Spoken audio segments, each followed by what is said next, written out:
सहस भूमि है शब्द की, शब्द है गहन गंभीर। अंतर से अंतर धरे, तब पावे तत धीर। रामायण में जोग भाग 3 है। इन सभी स्थितियों से ऊपर उठने के लिए साधक को सद्गुरु के युक्ति भेद से साधना के धरातल से गुजरना पड़ता है, तभी अध्यात्म ज्योति जलती है। जिसे तुलसीदास क्या कहते हैं, सोहमस्मि इति वृत्ति अखंडा, दीप शिखा सोई परम प्रचंडा। अलकयनुभव सुख सुप्रकाशा, तब भव मूल भेद ब्रह्मनाशा।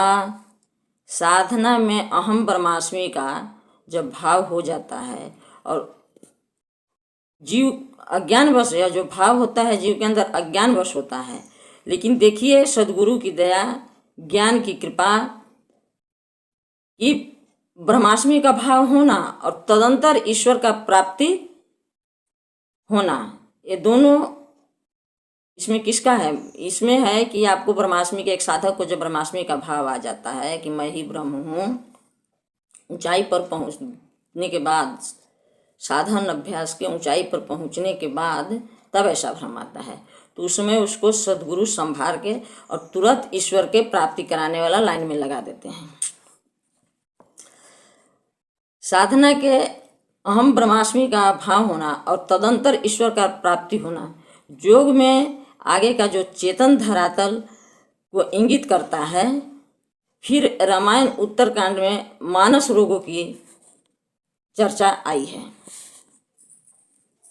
देखिए तुलसीदास मानस रोग के विषय में और सद्गुरु के विषय में क्या कहते हैं रामायण में। सद्गुरु वैद वचन विश्वासा, संयम यहन विषय के आशा। इसलिए मानस में सद्गुरु की महिमा भावपूर्ण शब्दों में गाई गई है। ज्ञान, वैराग और योग के लिए सद्गुरु रूप में और संसार रूपी भयंकर रोग के नाश के लिए वैद्य रूप में यह वंदना की गई है। आगे देखिए तुलसीदास क्या कहते हैं रामायण में। सद्गुरु ज्ञान विराग जोग के, विबुध वैद भव भीम रोग के। इससे यह प्रमाणित होता है कि सद्गुरु ब्रह्म स्वरूप हैं और ज्ञान के महासागर हैं और तीनों तापों के लिए वैद्य हैं, डॉक्टर हैं। जो मनुष्य के लिए 3 ताप बताया गया है उसका निवारण भी सद्गुरु ही करते हैं।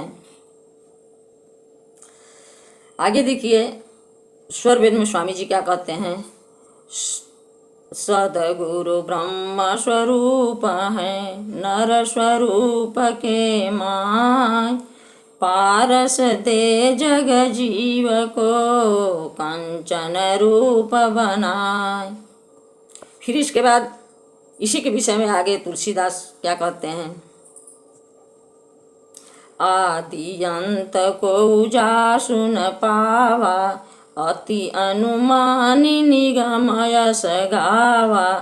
बिनु पद चलए सुनए बिनु काना, कर बिनु करम करए विधि नाना। आनन रहित सकल रस भोगी, बिनु वाणी बक्ता बड़ जोगी। तन बिनु परस नयन बिनु देखा, ग्रहए घ्राण बिनु वासय सेखा। अतः मानस में योग शब्द कई स्थानों पर आया है, मगर जो योग साधना के बारे में नहीं जानते हैं उनके लिए इस रामायण में अध्यात्म, योग, वैराग्य, सद्गुरु को समझना कठिन हो जाता है। मानस में मानव जीवन के उदात्त विचारों और सद्गुरु से अवशिष्टित करने वाले अनेक प्रसंग हैं जो राम कथा के प्रवाह में तैरते हुए दिखलाई पड़ते हैं। इसके साथ ही आध्यात्मिक तत्वज्ञान के भी गूढ़ रहस्यों भरे पड़े हैं, जिसमें योगजन्य ज्ञान की भी प्रधान है। मानस में योगजन्य ज्ञान का ही दिव्य संदेश प्रदान करता है। यह जो व्याख्या है वो सब उत्तरकांड का है।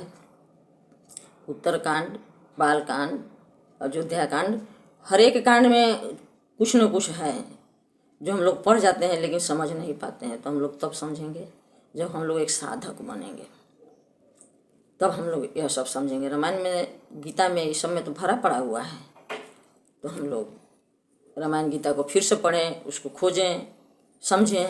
इतना ही कह के मैं अपने वाणी को विराम देती हूँ। बोलिए सद्गुरुदेव भगवान की जय।